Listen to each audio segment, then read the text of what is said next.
Salut tout le monde, soyez les bienvenus en ce lundi 15 janvier. On va pas oublier la date quand même. Je suis Pascal Eberhard, soyez les bienvenus dans Overtime. Et pour ce 17e épisode, j'ai le plaisir de remplacer Régis qui est malade. On lui souhaite bien évidemment tous nos voeux de prompt rétablissement.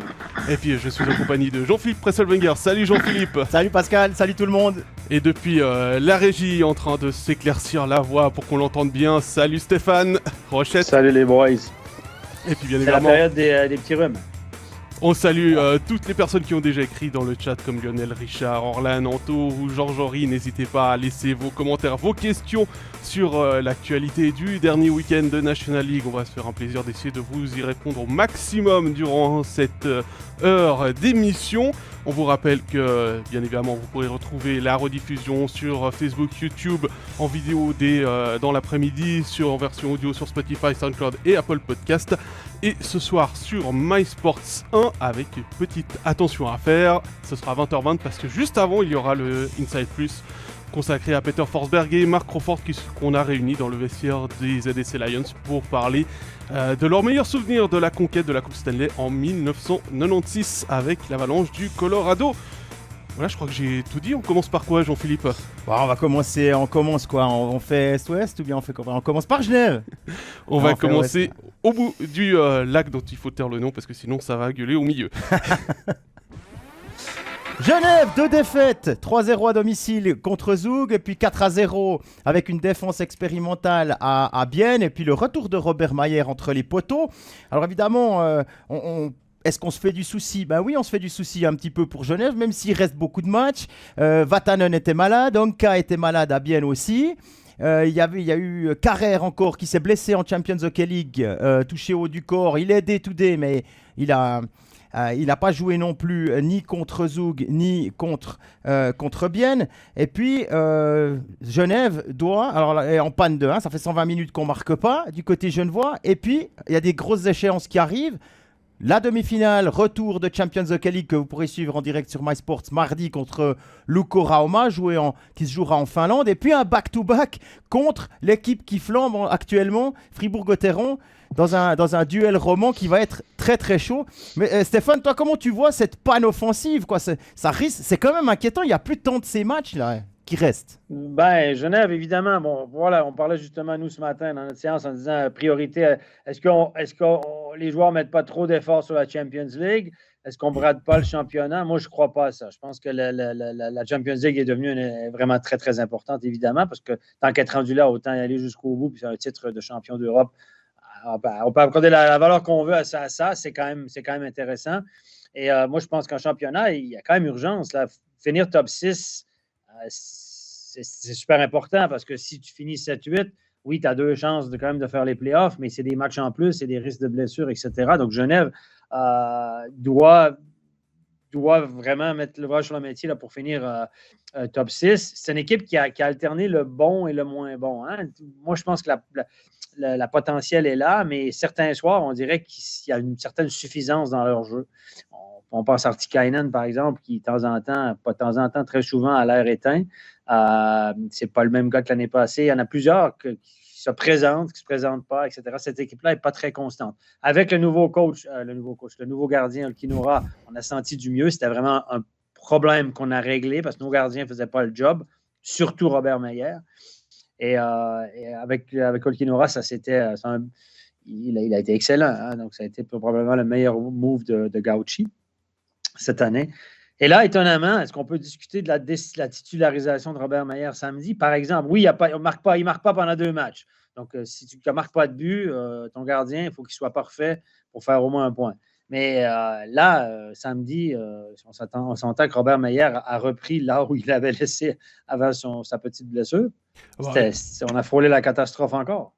Discuté avec les collègues qui étaient autour de moi samedi, quand on a vu que c'était Mayer qui était titularisé, on a tous eu les points d'interrogation dans les yeux avec la question mais qu'est-ce que fait Cadieux, puisque Olkinora a quand même des super statistiques depuis le début de la saison. Il a moins de 2 buts encaissés, plus de 93% d'arrêt, donc depuis qu'il est arrivé, c'est vraiment un élément clé, un facteur important dans le parcours de Genève. Et là, Parce que c'est pas lui, certes il a encaissé 3 buts la veille contre Zug, mais c'est pas lui qui va aller marquer des buts. Non, alors Olkinuora, on va quand même lui rappeler que ça faisait 7 matchs de suite qu'il était titulaire. Il fallait Plus peut-être en aussi Champions League. plus la Champions League, il fallait peut-être aussi qu'il souffle. Il y a la Champions League très importante là mardi, cette demi-finale, un Finlandais champion du monde, champion olympique, qui a aussi probablement envie de montrer quelque chose. C'est pratiquement sûr que c'est lui qui sera dans la cage demain à Rauma. Moi, ils ont 3 gardiens. Pourquoi Maier? Ouais, c'est ça. Et Desclous, il est où?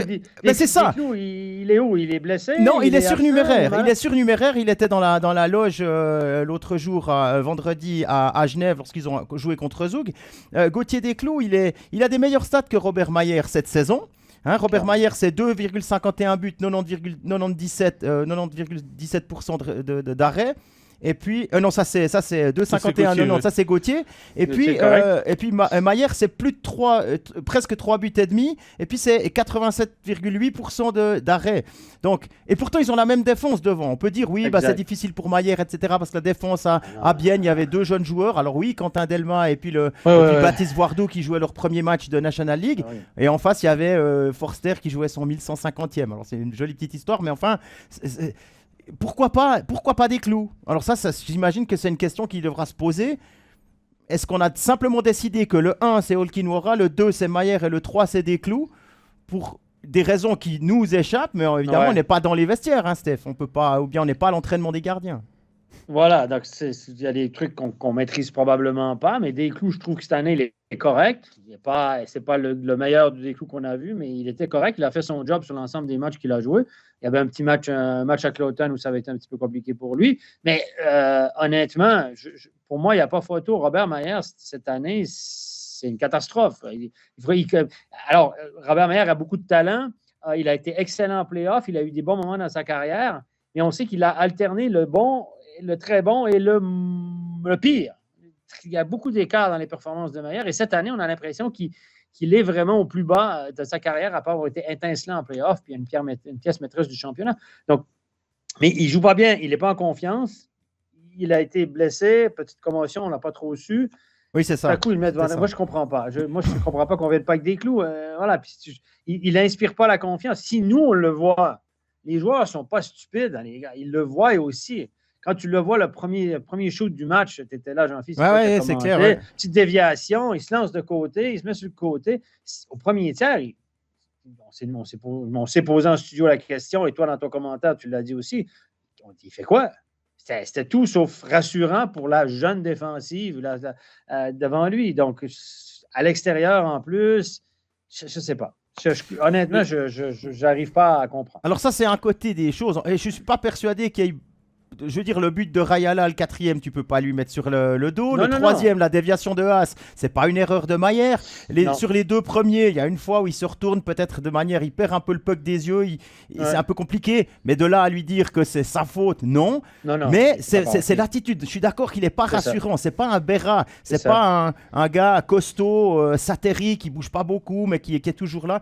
Effectivement, ça c'est un problème. Mais de l'autre côté, on marque pas.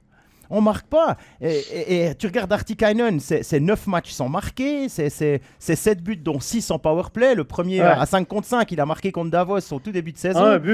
Un but à 5 contre 5. Maninen, ça fait 5 matchs qu'il ne marque pas. Et puis après, on parle de secondary scoring qui avait bien aidé Genève l'année dernière. Des gars comme Miranda qui connaissent une saison, mais cauchemardesque au niveau de l'impact offensif. Je ne dis pas qu'il n'est pas bon dans le jeu, mais au moment où ça compte, on n'arrive pas encore glisser ce puck au fond. Absolument, je suis tout à fait d'accord avec ce que tu dis. En plus, Miranda, là, il a été secoué. Il a terminé un peu bizarrement contre la bande. Il est sorti après. Il est parvenu à l'épaule. Voilà, donc point d'interrogation en plus. Pour revenir sur Maier, en plus, par rapport au choix, il y avait les 2 jeunes défenseurs. Alors eux, ils ont fait ce qu'ils ont pu avec ce qu'ils avaient. Mais pourquoi dans ce cas-là, pourquoi pas justement mettre un gardien qui inspire la confiance à ce moment-là, à son reste? Grande question. Bon, sur le gardien, je peux comprendre qu'on va y garder Olkinuora pour le mardi. Cet argument, je l'entends complètement, mais voilà, juste Anto qui nous dit c'est au tour de Genève de perdre le puck qui a des yeux par rapport à l'année passée, je pense, qui nous dit ça, effectivement. Après, quand même un élément qui est pas trop négatif, c'est qu'il y a quand même que 2 points de retard sur la 6e place avec un match à jouer. Alors certes, il faut le gagner, le match à jouer. Ouais, c'est clair. Mais c'est pas non plus, on parle pas d'une équipe qui est 11e avec 10 points de retard sur la 10e place. Non. C'est ça, ils ont quand même une saison, pour bien les équipes, c'est une saison intéressante. C'est sûr que les attentes, comme bien, étaient plus élevées. Finalistes l'année passée, les équipes ne changent pas trop. On a perdu Tom Ernest, on a perdu Omar. On s'est dit quand même, il y a quand même de la profondeur dans cette équipe. On est allé chercher Bernier. Gauthier a été actif. On pouvait s'attendre à peut-être beaucoup mieux. C'est pour ça qu'on est un peu mi figue mi raisin par rapport à leur performance. Mais ils vont peut-être accrocher la 5e place ultimement. Et puis, moi, honnêtement, j'aimerais pas les rencontrer en play-off. Non, c'est clair. Je crois qu'il n'y a aucune équipe qui aimerait tomber contre Genève au premier tour des playoffs. Peut-être Berne, parce que Berne, ils aiment bien jouer contre Genève en play-off. Ouais. L'histoire. Oui, il y a cette série, 7 victoires de Berne. Oui, exact. Oui, j'ai arbitré plusieurs de ces matchs dans ces séries-là, moi. Je connais bien. Chuck nous dit la défense ne fait plus beaucoup de points, non. Il ne s'explique pas non plus le fait que la défense n'a pas de points, beaucoup de points aussi du côté de Genève. Bernier a été très présent en attaque au départ, il montait, là un petit peu moins. Le Coultre aussi, on le voit un petit peu moins offensivement cette année. Par contre, il y a moins de temps dans powerplay. On va vérifier les stats, mais j'ai l'impression qu'il est peut-être moins important sur le powerplay, c'est Vatanen sur la première et puis c'est Honka et Bernier sur la deuxième. L'arrivée de Honka a reculé le Coultre. Donc les défenseurs qui font les points, c'est souvent ceux qui jouent en powerplay. Mais le Coultre ne connaît pas non plus sa meilleure saison. Il est erratique aussi. Bon, je sais que c'est un défenseur qui est à risque défensivement, caractéristique plutôt offensive. Et cette année, on le sent déborder. Mais quand il n'y a pas Vatanen, quand il n'y a pas Honka, quand il manque des gars, Simon Lecoultre se retrouve à jouer comme samedi 25 minutes par match et jouer contre la meilleure ligne adverse. Et c'est pas dans cette situation-là qu'il est le plus confortable. C'est quand même un défenseur average défensivement pour moi. Et quand il est contre des bonnes lignes de l'autre côté, des attaquants percutants, c'est beaucoup plus compliqué pour lui. Simon est plus à l'aise quand il joue contre une troisième ligne, etc., puis dans des situations différentes. Il y a Noah Rod qui avait tenté une explication après la défaite contre Zoug qui disait il faut qu'on essaye de revenir à des anciennes méthodes peut-être, mettre le puck au fond, aller le rattraper au fond avec de l'intensité plutôt que de toujours vouloir absolument rentrer dans la zone offensive en contrôle, ce qui a quand même fait leur succès l'année dernière, mais il disait peut-être aller dans cette mettre plus d'intensité et puis moins de contrôle. À voir ça. Donc à Bienne, ça n'a pas été possible. La solution la plus simple possible. Exact. Christian nous parle de la Champions League, il ne comprend pas pourquoi Genève la joue à fond, ça n'intéresse personne, ça ne rapporte rien financièrement. Alors, si maintenant c'est intéressant financièrement, gagner c'est genre 360 000 francs. Le champion, il me semble, c'est 200-300 000, quelque chose comme ça. Ça paye un salaire d'un joueur et puis le prestige, tout simplement, d'être le premier club suisse à la remporter. C'est ça. Écoute, tant qu'à être là, honnêtement, c'est quand même pas rien. Évidemment, les clubs russes, biélorusses ne sont pas là. Il manque, puis on s'entend que tout le monde ne prend pas ça très au sérieux au départ. Mais je pense que tant que tu arrives dans les quarts de finale, les équipes qui sont là, ils jouent crânement leur chance. Hein. Puis les joueurs se disent, tant qu'avoir joué tout ça, on va y aller. Et puis c'est toujours bien de mettre ça à ton CV. Hein. C'est toujours ça de prix. Merci Chuck, qui nous dit 240 000 pour le champion. C'est ça, c'est ce que j'avais pensé. Il me semble que c'est ce chiffre-là que j'avais en tête. Il me semble que c'est 70 000 en demi-finale ou quelque chose comme ça. Mais le prize money se cumule. Je crois que c'est juste le 240 000, c'est juste le chèque de gagner la finale. Exactement. Pour la demi-finale, ils vont avoir une certaine somme. Et s'ils gagnent, c'est 240 000 en plus. Donc, ça se cumule. Mais pour l'ensemble, les clubs disent que même si tu gagnes, peut-être si tu gagnes, tu fais un petit peu d'argent. Mais c'est marginal. Donc, tu as beaucoup plus de chances d'en perdre dans cette compétition-là que d'en gagner. Mais les clubs y participent aussi. La preuve qu'ils veulent quand même, ils calculent que ça vaut la peine pour eux d'investir là-dedans. À noter que Genève a bien voyagé. Le voyage s'est bien passé. Ils ont dormi à Helsinki cette nuit. Et puis là, ils sont dans le car en direction de Rauma. On passe à l'adversaire de samedi, le HC Vienne. Ouais, le HC Vienne qui nous montre d'embellir, les gars, ça va beaucoup mieux. Les pièces du puzzle retombent en place. Il manque encore Yakovenko, mais les blessures long terme ils sont revenus. On commence à avoir un top 9 très intéressant. Tout le monde retombe dans la bonne chaise, ce qui fait que la HC Vienne se remet à gagner.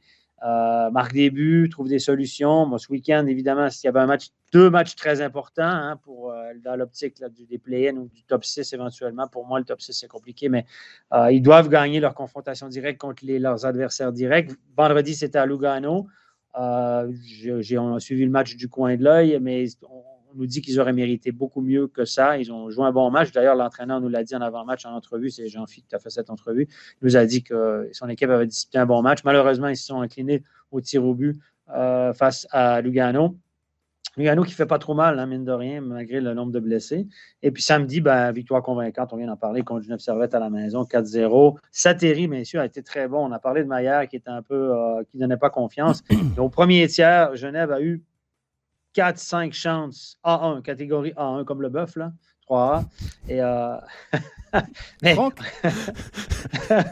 mais Satéry était bon. Satéry n'a pas été hyper occupé, mais il a été bon quand son équipe a eu besoin qu'il soit bon. Et instant, il l'a fait. Parce que bien défensivement, c'était pas ça au premier tiers. On a fait quelques erreurs de marquage, d'over back-checking, j'en ai parlé. Et Satéry a été dominant. Donc, on sait qu'on peut en parler aussi des gardiens de Bienne. Satéry qui est vraiment à la pole position. JVP, les gars, on n'entend plus beaucoup parler. Ouais, il a joué à Lugano. Il joue les matchs à longue distance. Ouais, à Lugano, à Davos. À Lugano, il y a un but où il le prend là sur le côté. Il y en a un qui c'était pas du 100%. Et puis au tir au but, alors ça a été, il s'est fait danser dessus par. Ouais, mais ça c'est bien depuis le début de la saison. C'est la sixième fois. Ouais, c'est ça. Ouais. Ils ont gagné une fois au tir au but, 6 défaites. Dans cette situation, et pourtant ils ont des artistes. Et puis ils ont marqué. Enfin, il y a eu 2 buts quand même. Ouais. Mais donc, bon, ça gagne. Le but vainqueur vendredi à Lugano, c'est qui a fait cette fin? C'est Michael Joly. C'est joli. Oui, très joli. Très joli. Pour faire un clin d'œil à notre collègue alémanique Raphaël Walzer. Il l'a déculotté, là. Il a vraiment déculotté. Et puis celle de Fazzini aussi était pas mal. Hein. Il a fait une Kucherov aussi en feintant de reprendre le puck et puis le laisser glisser entre les jambes du gardien. Une main pas mal. Là, pour les highlights, c'est toujours bien. Vas-y. J'aimerais juste, pour Fabio qui a posé une question par rapport à Noah Delémont, qui t'était adressé, Stéphane, on va juste faire une grosse promo pour ton podcast, puisque tu en as parlé vendredi dans ta chronique, plutôt que de revenir une énième fois sur la situation, puisque tu expliques tout en détail. Qui change, et ça n'a pas changé en 4 jours. Non, c'est toujours très compliqué. Semble-t-il que Noah ne jouera pas beaucoup, à moins qu'il y ait des blessures en défense. Il n'est pas prévu pour jouer beaucoup jusqu'à la fin de la saison, à moins qu'il y ait beaucoup d'absents. Son agent a tenté de trouver une solution, donc le sortir de Bienne. Donc, c'est clair que pour le clan de Lémont, la Ligue B, pour l'instant, n'est clairement pas une option. On veut rester en la Ligue B. La Swiss League n'est pas une option. On veut rester en National League. Pour des raisons que je peux comprendre, je suis assez d'accord avec ça. Pour Martin Steinegger aussi, c'est mieux qu'il reste en National League. Maintenant, on a tenté de le placer à gauche, à droite. Ça ne s'est pas fait pour l'instant. Ce qu'on ne sait pas, c'est ce que Bienne est vraiment d'accord de le laisser aller ou pas. Pour l'instant, Bienne ne semble pas d'accord de vouloir le laisser aller. Donc, si Noah ne joue pas et Bienne ne le laisse pas aller, ça va être une saison très compliquée pour lui, à moins qu'il y ait 4 blessés en défense. Ça va être une fin de saison très compliquée pour lui. Il aura beaucoup de temps à passer dans la salle de force. Et honnêtement, moralement, pour le jeune homme, c'est très, très, très, très compliqué. Surtout que lui, il voit l'année prochaine, il dit, bon, là, le coach ne m'aime pas. C'est clair que le coach, il n'est pas dans les papiers du coach, mais c'est lui, il a un contrat l'année prochaine, encore Matikainen, messieurs. Oui, mais pourquoi tu ne le laisses pas aller? C'est ça, et je veux dire, au bout d'un moment, tu as peur de quoi? Tu as peur de faire une Nussbaumer, tu as peur de faire une Ebichère avec Fribourg, mais ça va arriver tout le temps. S'il y a une situation, puis que ma foi, tu prends une décision, mais assume-la, mais freine pas le gamin, lui, il doit jouer, quoi. Il a besoin de temps de jeu, dans son rôle pour développer, puis pour devenir le joueur qu'il peut devenir, c'est-à-dire un bon défenseur droitier offensif de National League. Gaucher. Et puis Suisse. Gaucher, pardon. Oui, gaucher. Mais... Oui, et non, Suisse, mais et Suisse, non, mais bon, puis en plus, il a bien fait l'année passée. Hein, il avait la confiance de Tormainen. Il y a eu un moment difficile durant la saison. Il a été recadré un peu par Tormainen. Il a gommé ses carences défensives parce qu'il est typé un peu comme Simon Lecoultre. C'est une bonne première passe, offensif, bon puck mover, etc. Des fois, des problèmes de mobilité défensivement, mais je trouvais qu'il avait gommé ses petits, comme Simon Lecoultre au niveau du patinage, il a gommé ses petites lacunes de patinage, de mobilité, et puis il s'est amélioré défensivement. Tormainen avait réussi à lui faire comprendre qu'il fallait qu'il assure défensivement avant de pouvoir se lancer en attaque et choisir le bon moment. Je trouve que Tormainen a fait un excellent travail avec lui. parce qu'il était beaucoup plus complet qu'il l'était avant, Noah Delémont, comme Simon Lecoultre. Et là, cette année, Martikainen a décidé qu'en début de saison, c'était pas son genre de défenseur et puis que lui, il l'aimait pas trop. Et puis voilà, mais ça, c'est des histoires communes dans le hockey. Ça va bien avec un coach, tu arrives avec l'autre coach, puis tu n'es plus dans ses bons papiers. Ça ne lui plaît pas, ta tête ne lui revient pas. C'est humain, c'est un coach. Il fait ses choix, il aime ce qu'il. Voilà. Et chacun aime privilégier certains styles. Pour lui, il n'est clairement pas dans les bons papiers du coach. Malheureusement pour Noah. On espère que ça ne dure pas pendant 2 ans. Si Bien ne le libère pas, ce qui semble être le cas actuellement, il devra arranger son frein et puis peut-être trouver une solution durant l'été. Parce que là, si Matikainen, tout à coup, l'équipe va mieux à la fin de la saison, d'ici la fin de l'année, peut-être qu'on garde Matikainen l'année prochaine. Il a un et contrat. Puis Noah va faire. Il a un contrat. Moi, j'ai le sentiment que ce monsieur-là. J'ai l'impression que. Moi, je me dis que peut-être que Steineger veut le garder jusqu'à la fin de l'année en se disant de toute façon, je vais virer le coach l'été prochain, puis l'année prochaine, il va rejouer. C'est mon feeling. Moi, j'ai l'impression que ce monsieur ne va pas passer l'été. Mais j'ai aucune info. C'est mon feeling. À part ça, petite question un peu piège. Tu dis jouer en National League, mais où? Si bien réussi à trouver, parce que il y a des défenses qui sont bien pleines aussi. Langnau, ils sont renforcés maintenant avec Phil Baltisberger. Ambry, ils ont pas trop d'absents. Ils ont beaucoup de gauchers. Berne. Des jeunes. À Berne, Tapola, il aime pas du tout les joueurs offensifs. Voilà, justement. Il s'est débarrassé de Mika Nauer. Mika Nauer dans l'élément, c'est à peu près du même genre de défenseur. Pas trop. Écoute, moi, quand j'ai vu l'annonce de Dario Siedler à Cloton, les garçons, je me suis dit, ouf. Mais mon petit doigt me dit qu'il y avait des touches à Cloton. Mon petit doigt me dit qu'il y avait des touches à Cloton pour Noah Delémont, qu'il y avait des discussions. Et là, tout à coup, on annonce Dario Siedler, qui est aussi un défenseur typé un peu Noah Delémont, très bon avec la rondelle, bonne première passe, plutôt offensif, pas très costaud. Beaucoup de progression à faire sans la rondelle. Je pense que Noah Delémont est devant Siedler actuellement, mais c'est le même genre de défenseur. On a déjà Mika Nauer dans l'alignement. Donc là, on a Siedler, Mika Nauer. Est-ce que tu vas chercher Noah Delémont? Donc quand j'ai... Ryan Barrère qui ne connaît pas sa meilleure saison, soit dit en passant, mais moi, quand j'ai vu Siedler à Cloton, je me dis, c'est mort pour Noah à Cloton. Après ça, je me suis dit, comme vous, mais qui a besoin d'un Noah Delémont maintenant? On va clore le dossier avec la question de Pierre. Est-ce qu'il s'entraîne avec Question sans réponse. Est-ce qu'il s'entraîne avec l'équipe de Lémont? Alors, j'étais à Bienne samedi, il a une petite blessure bas du corps, il est revenu sur la glace gentiment samedi matin. Oui, donc il est sur la glace. C'est une blessure mineure. Voilà, on va fermer la page de Lémont, la page Bienne, et on part à Fribourg. Fribourg pour qui tout roule, 2 victoires ce week-end contre Ambry à domicile et puis une victoire convaincante dans le derby d'Etzeringen à Berne, 5-1, deuxième du classement. Les leaders offensifs, même si Sørensen a été muet à Berne, mais les leaders offensifs, Sørensen en tête, livrent la marchandise. Berchi, qu'on connaît, il a ses phases où ça va un peu moins bien, puis les phases où ça va très bien. Alors là, il marche sur l'eau. Delarose et Wallmark, eux, se passent un peu le témoin pour marquer. Si c'est pas un, c'est l'autre. Le power play fonctionne. Secondary scoring, on parlait, il y a des gens qui amènent des points, il y a Valzer, il y a Sprunger, il y a Motet qui sont là. Malgré les blessures de Souter et de Marchand, il y a même Bikoff aussi qui continue de mettre des points. Les blessures de Souter et de Marchand ne pèsent pas trop pour l'instant. Streulev gagne du temps de jeu. C'est difficile d'aller chercher quelque chose qui ne fonctionne pas. Le seul qui est un petit peu pas en dilettante ou en retard, mais c'est Di Domenico qu'on entend un peu moins, qui ne fait pas parler de lui.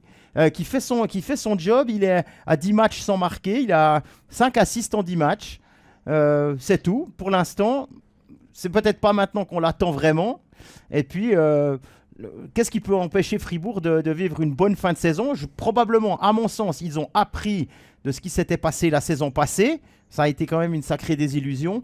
Et puis, ils veulent absolument pas que ça se repasse. Et la concentration et la faim d'aller chercher encore plus est toujours présente dans le vestiaire fribourgeois. Alors, Chuck a déjà répondu à ta question avec de l'humour puisqu'il dit les playoffs. Ouais, effectivement. Non, mais effectivement, ils vont bien. C'est même 5 victoires consécutives. Si on repousse un petit peu plus loin, ils sont revenus à 2 points de Zurich et de la première place qu'ils avaient perdue il y a quelques semaines. Donc c'est vraiment, comme tu dis, tout va bien, tout est ouvert. Steph? Ben, les gars, quand tout va bien, c'est rien à dire. Hein? La vie est un long fleuve tranquille, mais non, il y a tout qui roule. Même l'absence prolongée de Marchand n'a pas trop affecté le monde. Kylian Mottet a trouvé un rôle assez intéressant. Les employés de soutien font le job. Berra est extraordinaire. C'était le point d'interrogation au début d'année. Rappelez-vous, quand on a fait nos prédictions, on s'est tous dit ouais, mais Berra a son dos, etc. Et si ça ne tient pas, ça va être une cata. Ben voilà, le dos de Berra, il tient, il garde quasiment tous les matchs. C'est extraordinaire. Et là, il se retrouve à 2 points de Zurich. Et là, bon, il y a l'histoire Bikoff. Honnêtement, est-ce qu'on peut parler de l'histoire Bikoff encore, je ne sais pas. L'histoire qui sont montés. Julien est allé voir la direction pour dire nous, on va payer son salaire pour le garder parce qu'on veut que c'est un copain, on veut le garder. Cette histoire-là, je trouve que ça fait tellement amateur. D'abord, pourquoi elle sort dans les médias? Je ne comprends pas. Et deuxièmement, je trouve que ça fait tellement amateur. Ça fait, je trouve ça, je comprends l'idée des gars, mais ça fait, on n'est pas d'accord avec le fait qu'on n'est pas d'accord avec votre stratégie de ne pas le signer et de rajeunir l'équipe. Nous, on va le payer le salaire pour le garder. Je trouve que comme petite parenthèse là-dessus, comme capitaine, tu ne peux pas faire ça pour moi. Julien, ce qu'il a fait, ça partait d'une bonne intention, mais tu ne peux pas faire ça parce que tu mets dans l'embarras Gerd Sanderson et Christian Dubé qui ont pris la décision de se passer de Bikoff. Moi, je pense qu'ils auraient dû le garder ultimement. OK? Moi, je ne pense pas que c'est une bonne décision, mais c'est mon avis, ça peu importe. Mais ça fait tu ne peux pas faire ça. Ça fait un vote de non-confiance à la direction en disant, vous faites une erreur en ne le gardant pas. Non seulement c'est un pote, mais nous, on pense qu'il peut nous apporter quelque chose. Comme capitaine, si tu le fais, ça ne doit pas sortir dans les médias. Comment ça peut sortir dans les médias, cette histoire-là? Je ne comprends pas. Puis là, ça a accaparé, parce que l'équipe va bien, donc il n'y a rien à dire. Donc, ça a accaparé, ça a fait des histoires autour du club dont on n'a pas besoin. Clairement pas. Non, on n'a pas besoin de ça. Là, maintenant, c'est une affaire qui roule, etc. Et c'est une distraction pour moi. Et pourquoi j'ai vu ça? Je dis, non, c'est pas vrai. Encore une fois. Puis, tu le fais en catimini. Tu vas juste voir le GM. Tu dis, écoute, nous, puis voilà. Mais à Fribourg, ça finit toujours dans les médias d'une façon ou d'une autre. Je ne sais pas pourquoi. C'est comme les Canadiens de Montréal. Là, il y a toujours quelque chose. C'est tellement suivi. J'en sais rien. Bon, bref. C'est ce que j'allais dire, Stéphane. Tu n'es bien pas laissé pour le savoir. C'est exactement ça. C'est comme les Canadiens. Tout le monde, c'est très émotif. Et le nom Bikoff est très émotif à Fribourg, d'ailleurs. Une question pour ça. Maintenant qu'André va partir, est-ce que Slava va prendre la direction du banc de Fribourg? Alors, je pense qu'il n'y a aucune chance. Voilà, non, c'est pour dire à quel point voilà, le nom Bikoff, c'est très émotif à Fribourg. Et forcément, voilà, c'est sorti dans les médias parce que tout se sait à Fribourg sur la vie du club, quasiment tout. Il y a beaucoup de choses qui sortent. Beaucoup de choses, ça, surtout quand ça touche le sportif. Mais non, c'est de la passion, hein, dans le canton de Fribourg. Le hockey, c'est la passion. Tout le club est derrière le club et tout. On peut aussi maintenant se projeter parce qu'il y a des noms qui sont sortis. Parce qu'on n'oublie pas que Jörg et ses 800 et quelques matchs de National League ne sera plus fribourgeois non plus la saison prochaine. Hein, la direction mais il n'est pas fribourgeois. Ouais, je sais, mais la direction sportive. Ouais, mais là, il faut penser maintenant à la suite. Oui. C'est réglé, ça ne changera pas. Ils ont essayé, ça ne changera pas. OK. À la suite, c'est quoi? C'est Jérémy Gerber, les noms. C'est 1,86, 88 kilos, bientôt 24 ans, qui avait un talent potentiel, un potentiel en junior, qui n'a pas éclos, qui sort de 2 ans à Lugano, coup-ci, coup-ça. Là, il a 2 buts en 24 matchs, quelque chose comme ça. Puis l'autre nom qui arrive, c'est l'ancien junior bernois Santiago Neff, là, qui fait une bonne saison en Swiss League avec Bâle, qui a aussi un 80 et quelques avec des plus costauds. Lui, il a 21 ans, je crois, si je ne me trompe pas. Je vais noter ça quelque part. Ouais, il est c'est 2002. Ouais, il va avoir 21 ans. 22 ans. Pas mal, hein, cet été. Ça, c'est dans l'idée de Gerd Sennheiser. Ils se sont dit, ils ont fait une analyse. Nous, on veut quoi? Qu'est-ce qui nous a manqué pour passer des trucs en play-off? C'est peut-être un peu de grit, de gars qui vont aller jouer avec leur corps et tout. À voir maintenant. La réponse, est-ce que ce sera une bonne ou une mauvaise décision? La réponse, on l'aura l'année prochaine. Hein, parce que pour le moment... il n'y a pas d'influence sur le jeu. Non. Moi, je trouve que... vas-y, Pascal. Non, c'est clair, ça va pas. Ces noms-là, ce sera pour l'année prochaine, comme tu le dis.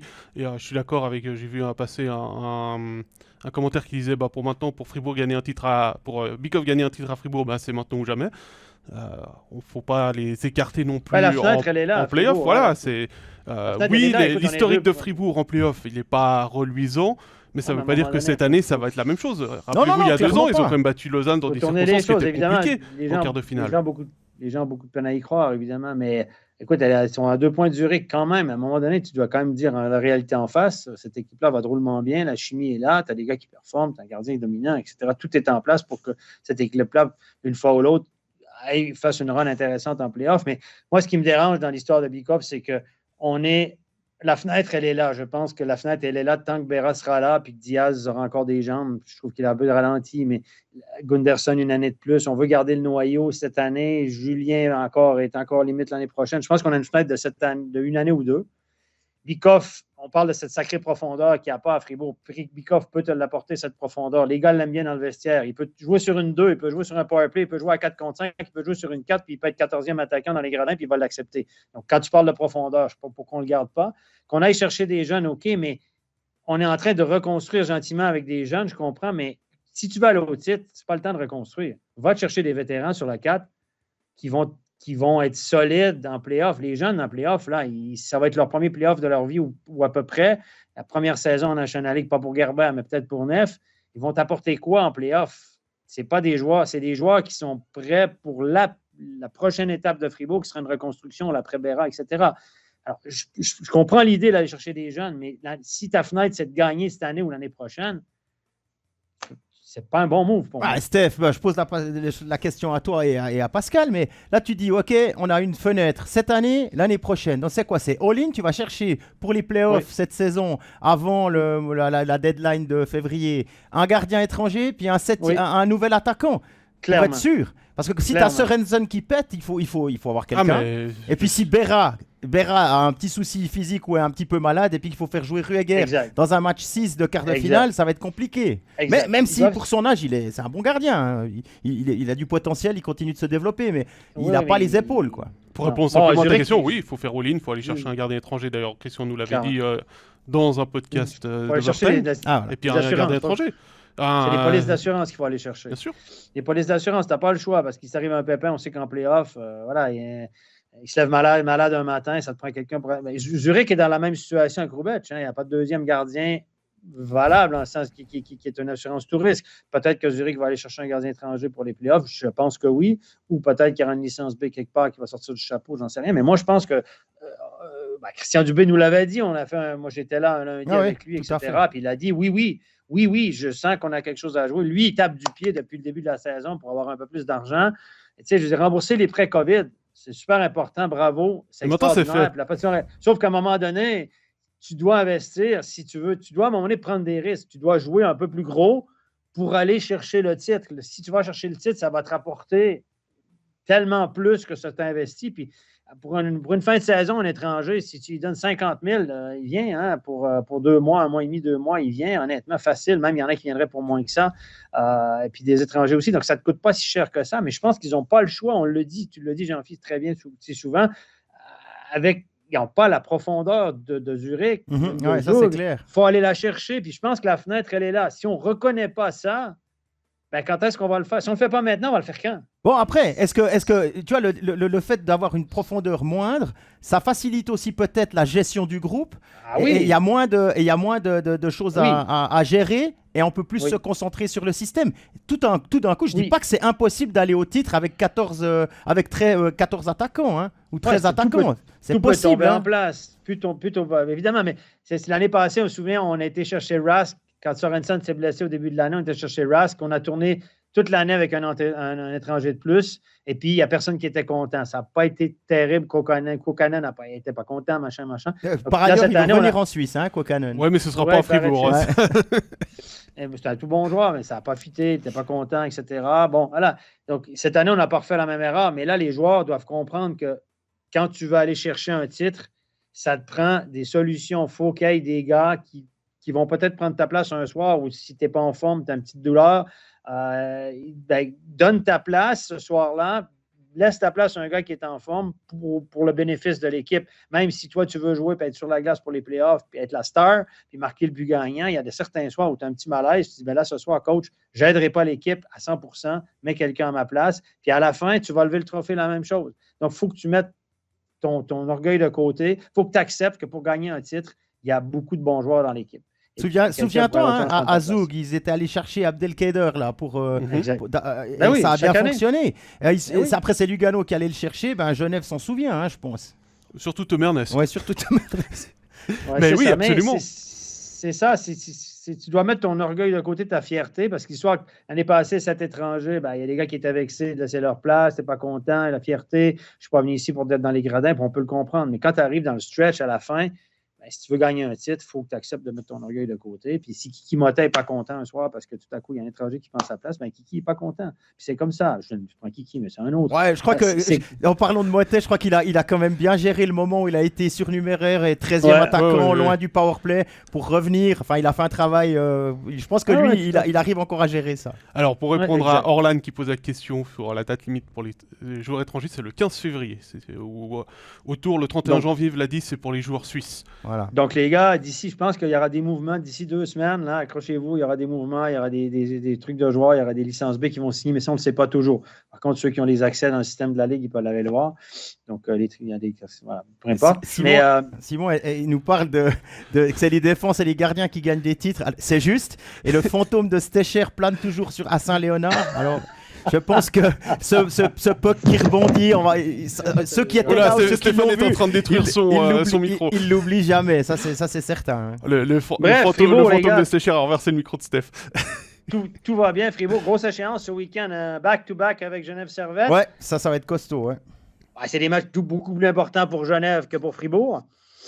C'est sûr. Évidemment, mais Fribourg va le gagner, va le continuer sur la lancée. Pourquoi pas finir premier et avoir l'avantage de la glace en finale contre Zurich.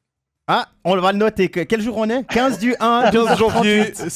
Voilà, Stéphane Rochette. Je vais loin, là. Je suis loin. Moi, je suis en finale contre Zurich. Je fais beaucoup d'hypothèses, les gars. On a vu aussi avec Genève l'année passée que c'est un gros avantage de commencer toutes les séries à ça. Et tu n'as peut-être pas l'adversaire le plus difficile en demi-finale. Sur les deux. Forcément, un adversaire en demi-finale, c'est forcément un adversaire délicat. Mais ce que je veux dire, c'est que tu peux peut-être avoir celui qui a un petit peu de chance qui est passé en demi-finale. Un peu à la Rapperswil. Hein. Voilà. Un exemple, il y a quelques années. Allez, messieurs, on va changer de dragon. On passe à la Wivre à Joulotte.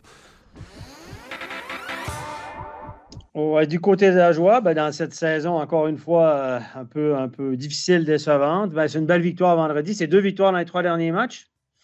On a gagné vendredi à la maison contre Rapperswil. On a égalisé pour la 3e fois de l'année. On a égalisé dans la dernière minute de jeu à 5-5 et pour forcer la prolongation. Et cette fois-ci, on l'a gagné contre un tout petit Rapperswil, il faut le dire. Un Rapperswil qui a énormément de problèmes à se remettre en piste cette année. Donc, ça n'a rien qui va du côté de Rapi. Mais du côté de la joie, c'est une victoire quand même à la maison. Est-ce qu'on peut dire que les victoires sont peu significatives parce qu'on s'entend qu'ils sont condamnés à la 13e ou 14e place, probablement la 14e depuis un moment, quoique Cloton, on frise la catastrophe.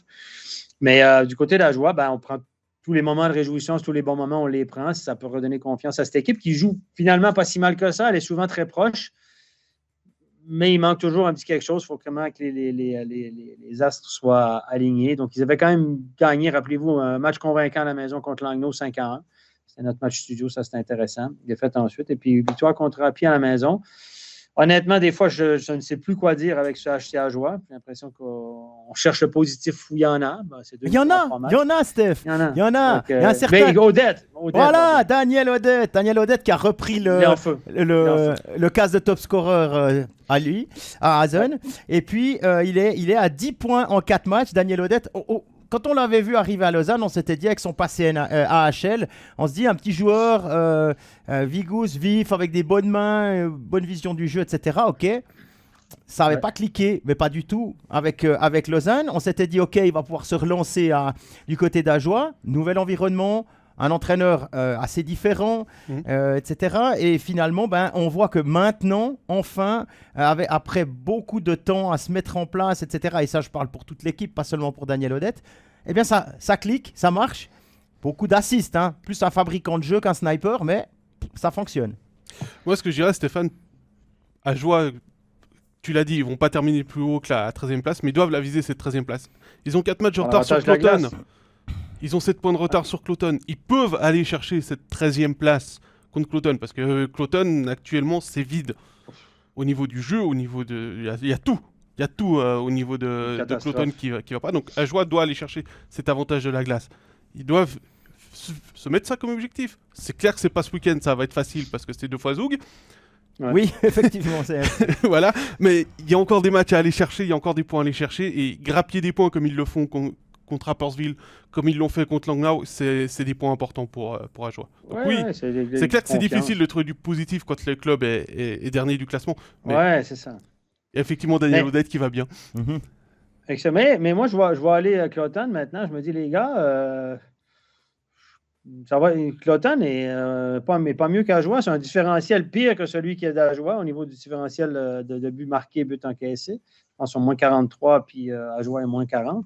Donc, cette équipe-là, je pense que cette année, Ajoie pourrait éviter, dans une série de la mort, pourrait éviter la série contre la relégation en battant Cloton, parce que je ne vois pas Cloton plus fort toutes sortes de problèmes à Cloton. J'allais venir là-dessus. Les infos qui sont sorties dans le Tages Anzeiger, comme quoi financièrement, ça ne suivait pas. Larry Mitchell doit faire 2 jobs en même temps. Il doit d'un côté coacher, être au quotidien avec l'équipe, de l'autre côté essayer de minimiser les dégâts pour la saison prochaine. Mais dans l'état actuel, qu'est-ce que tu dis à un joueur?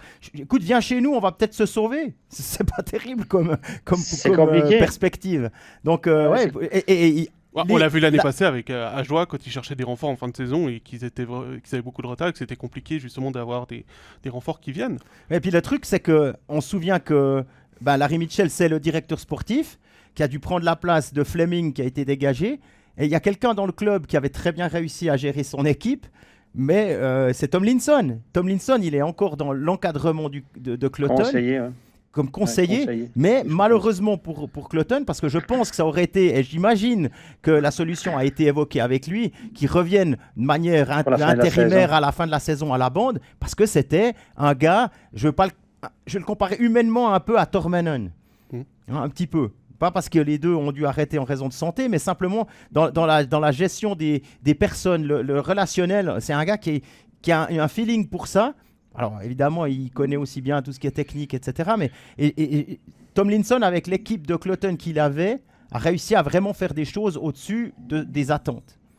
Et je me demandais si tout à coup, on ne pouvait pas aller demander il devait coacher cette année à la base, mais voilà, Serin malheureusement, il était à la Coupe Spengler avec Larry Mitchell d'ailleurs, sur le banc du Canada. Ah, puis qui c'est qui faisait le job à Cloton alors?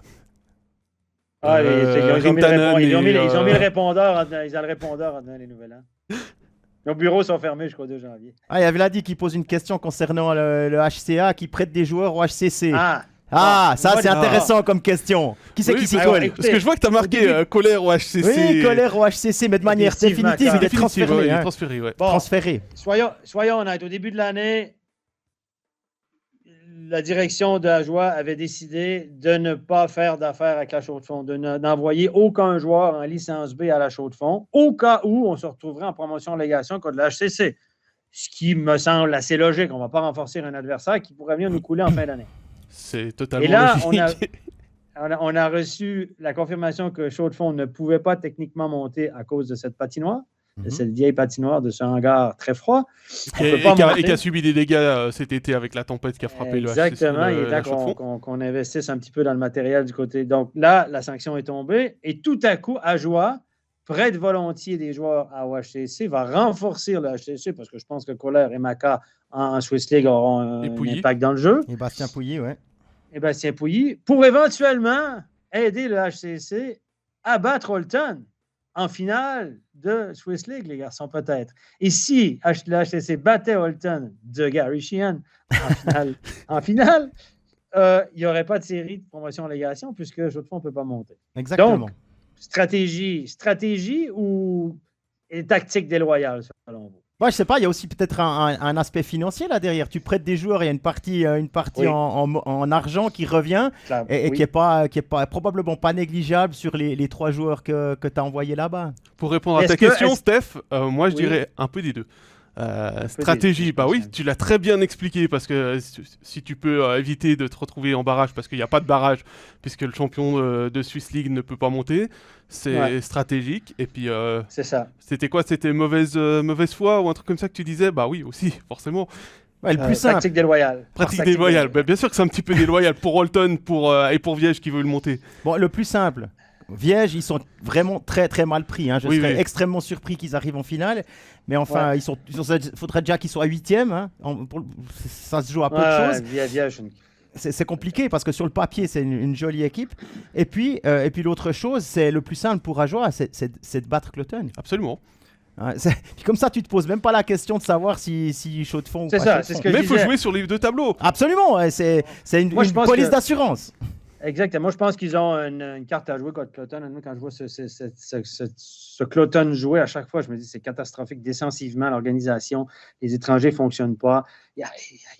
C'est une saison vraiment, vraiment. C'est mal parti, puis ça continue. Puis tu as changé d'entraîneur, il y a un petit embelli. C'est vraiment très compliqué. Puis soit dit en passant, les gars, c'est le seul club qui a licencié son entraîneur en National League cette année. Ouais, Il y en a eu 3 en Swiss League. Dans une ligue où on dit qu'il y a peu d'ambition, où il y a peu d'équipes qui peuvent être champions ou gagner, il y a 3 entraîneurs limogés cette année. Donc, le dernier à Sierre, Yves Sarrault, la semaine passée. Donc, puis Lars Eulenberger à Holton. Pas vu venir celle-là. Non. Dit-il sarcastiquement.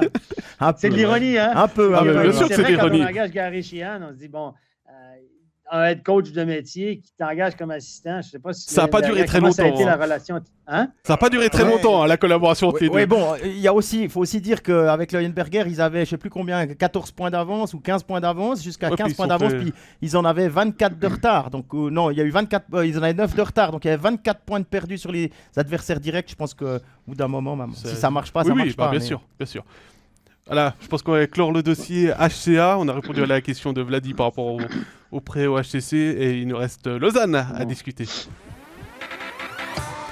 Lausanne, victoire maîtrisée contre Berne, un seul match. Cette semaine, 4-1, pas grand-chose à dire. Peut-être un petit comme ça, je lance comme ça. Pounenov, ça joue avec Martini et a perdu en prolongation à Winterthur. Alors, on a longtemps parlé des gardiens. Parce que on en a beaucoup parlé même des gardiens. Parce que dans le jeu, il n'y a pas grand-chose à dire. Le Lausanne est constant, trouve plus ou moins ses lignes. Les étrangers, avec Apala à côté de Suomela, ça fonctionne aussi. Derrière, Christian Joos fait le job. Pilot, on peut peut-être attendre un tout petit peu plus offensivement, mais ça viendra. C'est un joueur qui est intelligent. Il joue avec Marty, les gars, sur la troisième paire. Donc, ouais. Puis à Lausanne, on joue souvent à 8 défenseurs. Donc, il n'y a pas de défenseurs qui jouent 23-24 minutes. Aussi, ça change aussi dans leur possibilité de faire des points. Il y a des questions justement là de Fabrice qui demande comment gérer les cas Pounenov et Kovac, parce que Kovac c'est le pendant du gardien letton mais en attaque. Vas-y. J'étais en train de réfléchir à ce que tu disais. Non, mais Pounenov letton en attaque. Ouais. Oui, effectivement. Non, tu parlais de Kovac. Écoute, comment le gérer? Je pense que Jeff Ward il va faire le plus simple. C'est les joueurs qui jouent bien seront alignés. C'est clair que maintenant ils ont quelque chose ils ont un problème de riche, surtout avec le retour, comme le dit Fabrice, il y a le retour de Raphaël qui est acté, mais il y a surtout le retour de Sekac aussi qui va bientôt intervenir. Il est blessé pour le moment. Mais bon, voilà. La patate chaude, c'est Jeff Ward qui l'a, c'est pas nous, heureusement. Ouais, bon, après, mais je pense qu'il va y aller avec la main chaude, comme pour les gardiens. Maintenant, puis après, il y a un blessé là, on ne sait jamais. Mais moi, je pense que le retour de Raffles, c'est une bonne chose. Surtout dans l'optique des playoffs. S'il reste en santé, s'il ne se reblesse pas de nouveau, c'est un joueur physique assez intelligent. Pas un marchand de vitesse, évidemment, mais il est assez intelligent et comprend beaucoup plus la game qu'un Kovac. Et je pense que dans l'optique des playoffs et d'une éventuelle série Lausanne-Genève qui pourrait être très physique, parce que là, il y a peut-être une possibilité qu'il y ait un Lausanne-Genève en playoff ou un Lausanne-Berne, des équipes physiques. Donc, Lausanne devra tenir le coup physiquement. Raffles, c'est certainement une bonne affaire. Je pense que Sekac, quand il reviendra, si tu ne peux pas l'enlever du line-up par sa présence, oui, ce n'est pas un grand marqueur, mais il génère beaucoup d'attaques, il a une présence physique, etc. Puis on sait qu'en deuxième partie de saison, il est toujours très bon.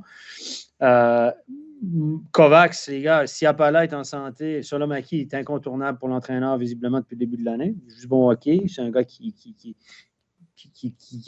est bon dans toutes les facettes du jeu. Donc le coach a réussi à tirer le meilleur de Solomaki. Ouais, on est d'accord. Et puis Suomela, tu peux pas le mettre en tribune. Des fois, il oublie que c'est 3 fois un contre. Mais bon, Kovac, pour moi, est le gars qui va prendre le bord rapidement. Je veux dire, Apala produit pas tant que ça, mais Suomela, je pense, aime bien jouer avec lui parce qu'il a un bon sens du jeu. C'est un pote. voilà, je pense que Kovacs, pour lui, les carottes sont pas mal cuites, à moins qu'il y ait des blessés ou qu'il y ait une catastrophe quelconque. Je pense que moi, on va vraiment tenter de garder un Raffle dans l'alignement qui, en vue des playoffs, on va y donner les 15 derniers, il reste quoi ça, 15, 16, 17 matchs. On va, je pense, y donner ces matchs-là pour vraiment qu'il prenne son envol et qu'il arrive en forme en playoff parce qu'il doit reprendre son rythme, le garçon. Puis là, il n'a pas joué de back-to-back encore. Là, Lausanne joue une fois par semaine pendant 3 semaines. Donc, le gars, il devra jouer des back-to-back puis des 3 matchs en 5 soirs, etc. pour reprendre une game shape pour être prêt pour les playoffs. Et je me répète, mais je pense que Raffle peut être un pion très important. Puis pour les gardiens, messieurs, je vais vous dire un truc. Tu ne peux pas enlever Page de là. Moi, je pensais que Page devrait retourner à Martigny. Puis honnêtement, tu ne peux pas le renvoyer à plein temps à Martigny. J'ai eu vent que peut-être qu'il garderait les buts demain à Martigny, Page, pour le garder. Okay. C'est venu à mes oreilles, je pas de confirmation. Mais que Page aille jouer un match de temps en temps à Martigny pour garder la forme, j'ai pas de souci. Mais je pense que tu ne peux pas renvoyer Page full-time à Martigny. Le gars, à peu près tous les matchs qu'il a joués, il a été très bon. Il a donné une chance à son équipe de gagner à tous les soirs qu'il a été là. Il a fait des arrêts importants. Là, les équipes ont quand même fait de la vidéo sur lui, etc. Il continue de performer. Il a du talent. Avec ses performances, tu ne peux pas le renvoyer à Martigny. Tu peux y envoyer faire un match, mais il doit revenir à Lausanne. Et je pense que malheureusement, c'est Poulenov qui devra... Mais si on fait un tournus entre celui qui est surnuméraire à Lausanne, qui n'est pas aligné, qui va jouer à Martigny... Parce que Martigny joue le jeu, les gars. Moi, je tire mon chapeau à Martigny cette année, là, parce que c'est une collaboration qui fonctionne. On envoie un gars, il joue. Ugly est allé, il a joué. Pedretti est allé, il a joué. Cannins a joué. Hughes. Les gars, tu regardes leur temps. Quand ils vont là, ils jouent entre 15 et 20 minutes. Ils jouent ses unités spéciales. Le gardien qui est là, il joue. Hey, moi, je dis chapeau. La collaboration, elle est extraordinaire. Parce que c'est comme si c'était le farm team. On te l'envoie, tu le fais jouer. Ouais, c'est pas toujours le cas. Hein. Exactement, c'est ce que je dis. Alors, moi, je tire mon chapeau à cette collaboration-là. C'est rare que ça fonctionne comme ça. Et Martigny joue le jeu, ça les arrange bien parce que les gardiens font le job, mais évidemment parce qu'ils veulent gagner des matchs puis connaissent une saison intéressante. Mais là, c'est impeccable. Et moi, je pense qu'on va tourner à 3, on va aller au plus chaud. Peut-être qu'on va les envoyer jouer sporadiquement un match, peut-être un entraînement la veille du match, plus le match, puis les ramener. Mais malheureusement, je pense que dans la hiérarchie, Poulenov, c'est le 3e actuel. Je suis d'accord avec toi. Et puis pour terminer sur Raffle, on a vu aussi à quel point c'est un leader hors de la glace. Hein. Il a toujours été extrêmement positif malgré ses blessures qu'il a eues depuis qu'il a signé à Lausanne. Il a été nommé par l'équipe co-capitaine avec Genadzi. Ouais. C'est pas pour rien. C'est un gars très important dans voilà. Et je pense que même si lui, tout d'un coup, il joue pas parce qu'il a un petit peu moins en forme, parce qu'il doit se remettre dans le rythme, il va rester positif aussi. Et c'est quelqu'un qui est franchement... Pour ça, là, c'était une très bonne trouvaille. Beaucoup d'expérience. Tu avais repéré une question. Oui, il y a une question qui brûle les lèvres de tous les internautes, de tous nos suiveurs dans le chat. Stéphane, qu'est-ce que tu penses de la suspension contre Théo Rochette de 3 matchs après son coup de canne dans le coup de Hang? Alors, avant que tu répondes, on va quand même dire qu'on devait en parler vendredi en studio. C'était le premier thème. Mais malheureusement, il y a eu un problème technique qui nous a empêché de faire le studio. Donc, c'est toi qui as coupé les fils. Moi qui ai coupé le fil. Stéphane, t'es toujours là? Stéphane, t'es toujours là? Non, c'est bon, là, ça marche. C'est l'Internet. Non, mais écoutez, honnêtement, j'étais au match, j'étais assis à côté de ma femme. Sur le coup, j'étais loin, j'étais de l'autre côté, puis j'ai vu l'échauffourée. Pas trop vu ce qui s'est passé. J'ai regardé sur le grand écran. Je dis à ma femme, ça, c'est 5 minutes, puis je dis, il va être suspendu. Donc, pour moi, la suspension fait. Il n'y a aucune discussion. C'est pas ce qu'il voulait faire, mais c'est ce qu'il a fait. Il a crocheté trop haut, ça a glissé dans le cou. C'est 5 minutes, facile. La décision était facile pour les arbitres. Il y a une suspension, c'est normal. Ça méritait une suspension. Après la suspension de 3 matchs, si tu la prends tout seul, isolé, je la trouve un peu sévère. 2-3 matchs, OK. Isolé, dans un monde parfait, je dis 2-3 matchs, OK. Mais si tu la prends dans la ligne du juge de cette année... Quelle ligne? Évidemment, j'ai l'impression... Quelle ligne? J'ai l'impression qu'on a... Dans la fourche. C'est pas parce que c'est mon fils, mais ça fait des années qu'on en parle. On ne sait jamais à quoi s'attendre tout à coup. On a l'air de des vrais cons sur le plateau en disant il va être suspendu puis pas suspendu. Voilà. Tous les gens de hockey à qui j'ai parlé, tous les gens qui suivent régulièrement, ils disent attends, si Dauphin c'était 4, on ne peut pas mettre 3 Rochettes. Si tu mets 2 à Rochette, 4 à Dauphin, tu dis c'est 2 fois plus. Ça se tient. OK. Je trouve qu'elle est encore un peu sévère par rapport à Dauphin, mais je peux vivre avec. 3, je la trouve trop sévère. Dans l'absolu pas, mais par rapport à ce qui a été fait cette année, Dauphin 4, Pilot 5, pas Pilot, Ferk sur Pilot 5. S'il avait mis 7 à Dauphin, 10 à Ferk, Rochette 3, tu dis. Il n'y aura même pas de discussion, Steph. Il n'y a pas de discussion. On veut protéger les joueurs, etc. Tu es responsable de sa canne, j'ai pas de problème. Mais là, que tu mettes 3, comme on avait dit que Gélina, 3 matchs, c'était sévère par rapport à Dauphin 4. Souvenez-vous de la charge de Gélina à jouer. C'est comme Vizère, le coup qu'il donne à la tête de la Rose. Vizère est un multirécidiviste, c'est un geste revanchard, il blesse de la Rose. 2 matchs par rapport à Théo, ça ne fait pas de sens pour moi. C'est pour ça que je vous dis, 1, j'aurais dit, OK, il s'en tire bien. 2, correct, ça me paraît juste. 3, c'est trop sévère dans la ligne de cette année.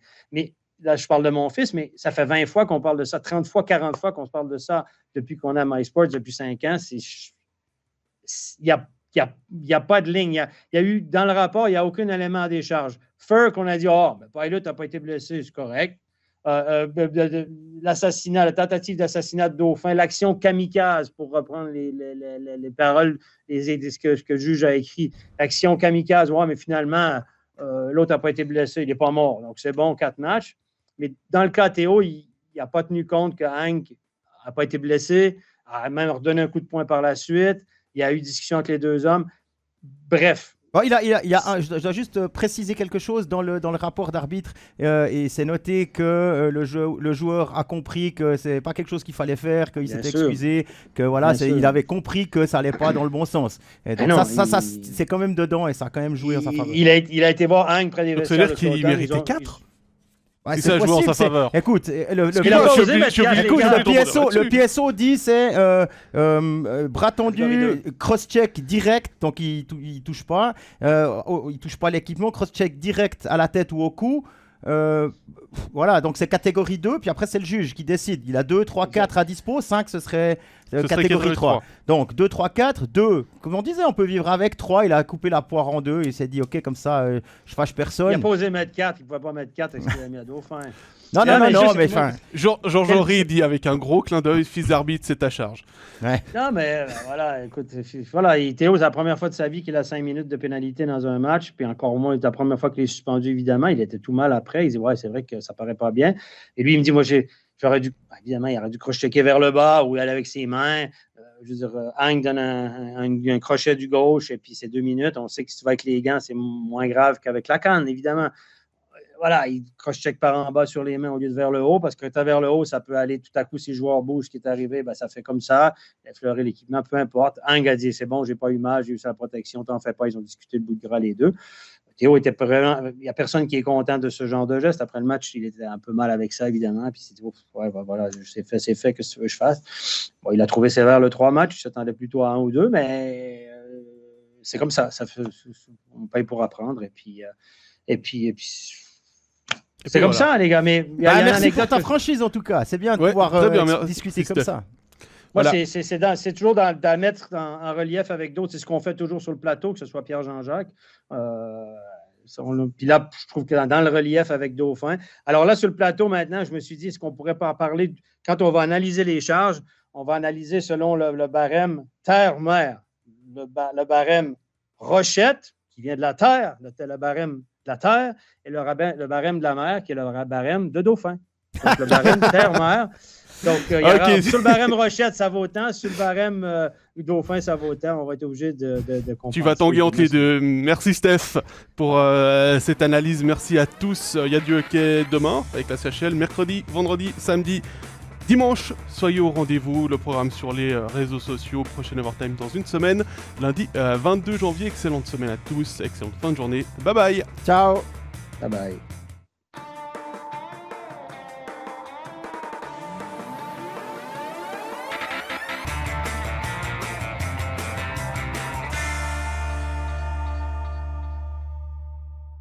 Tous les matchs de la National League, les ligues internationales et les meilleurs documentaires sur toutes les plateformes.